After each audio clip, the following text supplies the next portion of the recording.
Morning, everyone. Good Good morning, morning. Rabbi. We are learning Mishna Nedarim, Parak Test, Chapter 9, Mishna Gimel, Mishna 3. Okay, so yesterday we were introduced to a concept called Noilad, something that is unexpected to have come about.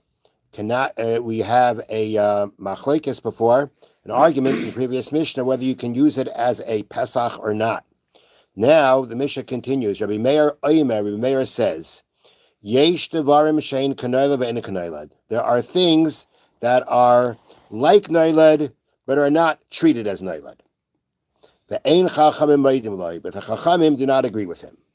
So what is the case Rameir is talking about?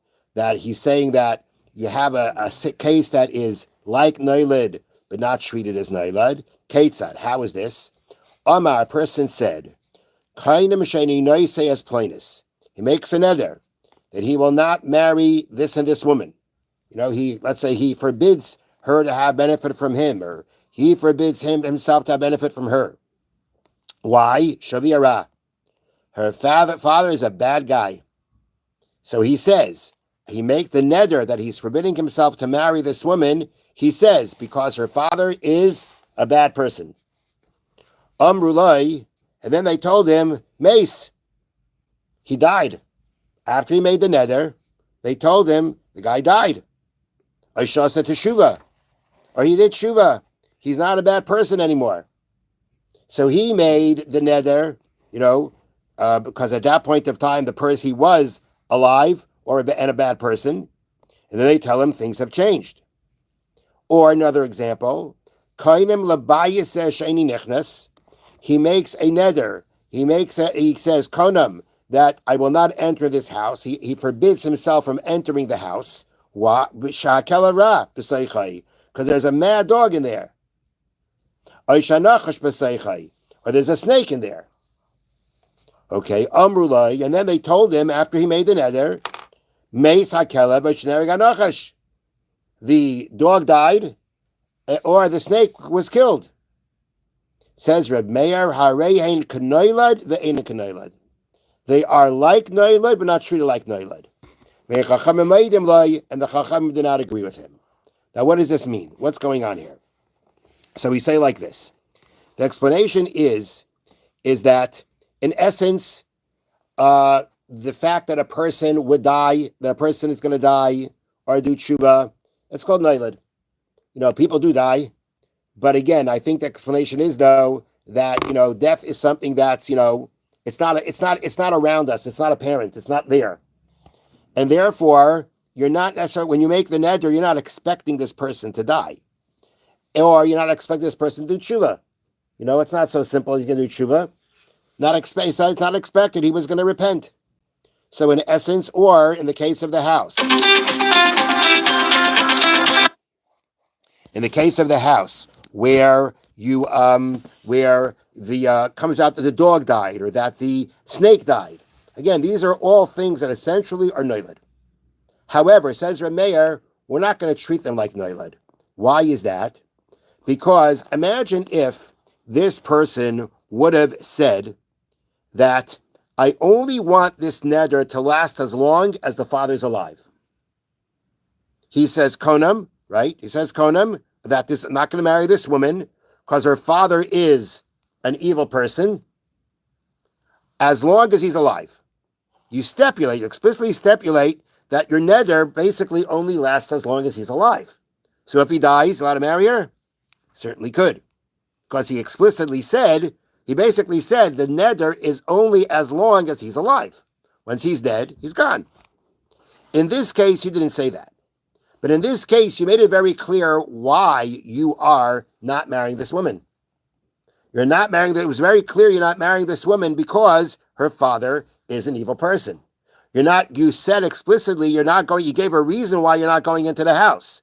You're not going into the house because there's a mad dog in there. There's a snake in there. In that situation, says Reb Meir, in that situation, let me read you how they have it here. Since the person stated the reason for his neder, because her father was wicked, or because there's a dog or snake inside the house, it is as if he made the neder dependent on that reason. Therefore, when the reason stopped applying, the neder can be annulled. Meaning, it's by saying the reason for why you don't want to marry her, you don't want to go into the house. That's as if you said, as I said before, the neder is only as long as he is alive, or the neder is only as long as the snake or the dog are alive. If you would have said that straight out, then you would have been very explicit that your neder is only a neder up to this time.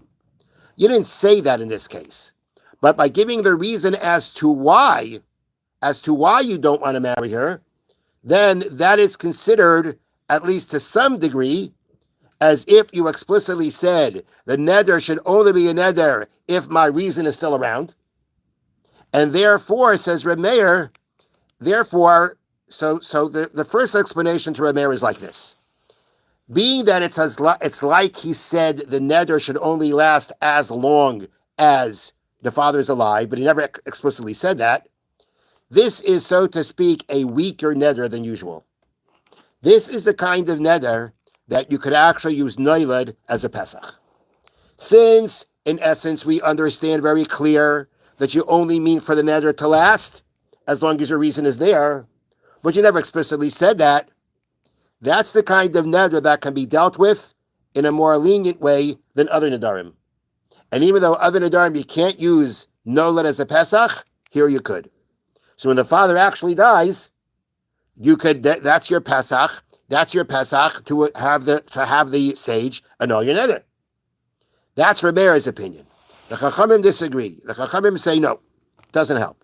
At the end of the day, you did not say maybe that you gave the reason as to why your neder should be or not, but you never stipulated that it should be only as long as that reason is there. Therefore, it's a full-fledged neder, and you cannot use noiled for a Pesach. And the father dying or doing tshuva is considered noiled.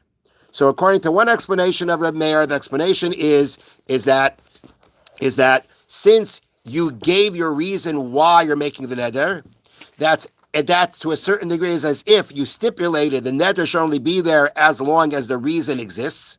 But since the reason didn't actually say that, you still have a neder, you have to annul it, but you don't have to deal with it as you usually would. You can deal with it more leniently. You can use a Pesach of noiled. That's Reb Meir. The Chachamim say, no, if it's a neder, then you can't use noiled as a Pesach.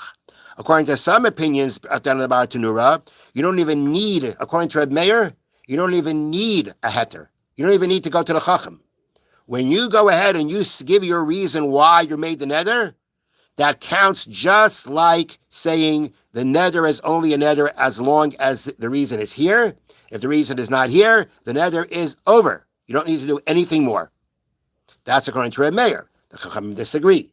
Without explicitly saying that, just to infer that is not going to be enough according to them. The neder is still a neder, and you cannot annul it with something that is noiled, like the father's death or the father doing tshuva. Okay, so because tomorrow morning there will not be a Mishna class, and wishing everybody a very happy and freilich and Purim. Have a wonderful day and a wonderful Shabbos. Happy Purim. And a meaningful and easy fast.